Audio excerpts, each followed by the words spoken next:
Lieutenant general retired Asim Salim Bajwa ने chairman CPEC authority के ओहदे से इस्तीफा दे दिया। खालिद मंसूर नए मौबन खुसूसी सीपैक मुकर्रर। आसिम सलीम बाजवा कहते हैं 2 साल की मुद्दत मुकम्मल होने पर ओहदा छोड़ा।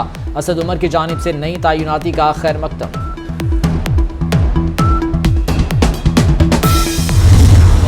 ऐसी थी, मुझे कोई आइडिया नहीं था पाकिस्तान की पॉलिटिक्स किया, ना मेरी कोई फैमिली पॉलिटिक्स में थी। दोनों ने मुझे बारी बारी कोशिश की कि मैं उनको ज्वाइन कर जाऊं, एक तरफ पीपल्स पार्टी नून लीग, और दोनों को मैं जानता था, तो मैं तो आया ही उनकी करप्शन के अगेंस्ट था, तो इसलिए फिर मैंने दोनों को एक वक्त पे चैलेंज किया। साबिका हुकूमतों ने मुल्क के लिए कुछ नहीं किया। वज़ीर आज़म के मुखालिफिन पर वार। बोले नून लीग और पीपल्स पार्टी को चैलेंज करने सियासत में आया। दोनों खानदानों ने सिर्फ मुल्क तबाह नहीं किया बल्कि ये काम भी किया कि सियासतदान करप्शन को बुरा नहीं समझते। बिलावल भुट्टो की वफाकी हुकूमत पर तनकीद। कहते हैं हुकूमत के खोखले वादे कागज के टुकड़े पर भी लिखने के काबिल नहीं है। सिलेक्टेड हुकूमत और उसके वज़ीर आज़म को गरीबों की परवाह नहीं।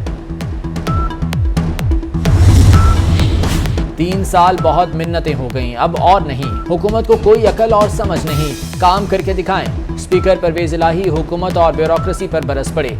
कहा किसी का तरक्याती फंड रुका तो रोकने वाला असेंबली में आएगा। कराची में लॉकडाउन के मुस्बत असरात आने लगे। कोरोना की मुस्बत शरह में 4% तक कमी रिकॉर्ड। सिंध में वैक्सीनेशन के लिए शनाख्ती कार्ड की शर्त भी खत्म कर दी गई। एक्सपो सेंटर में वैक्सीन लगवाने के लिए शहरियों का रश रहा।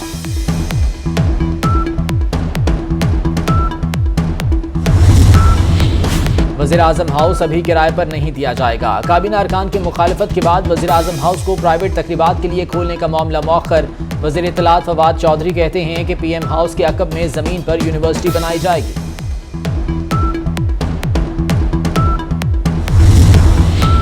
कराची में डिप्टी कमिश्नर से एडमिनिस्ट्रेटर्स का इजाफी चार्ज वापस ले लिया गया। मोहम्मद अली जैदी को एडमिनिस्ट्रेटर बल्दिया कोरंगी, नाजिश रजा जैदी एडमिनिस्ट्रेटर बल्दिया गरबी और मोहम्मद फहीम खान को एडमिनिस्ट्रेटर बल्दिया बस्ती लगा दिया गया।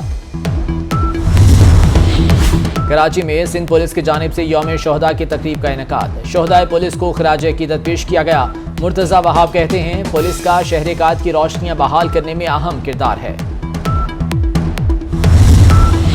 तहरीक इंसाफ के MPA नज़ीर चौहान को शहजाद अकबर से माफी मिल गई मगर जमानत मंजूर न हो सकी। अदालत ने कहा कि शहजाद अकबर खुद पेश होकर मुल्जिम को माफ करें या नुमाइंदा मुकर्रर करें।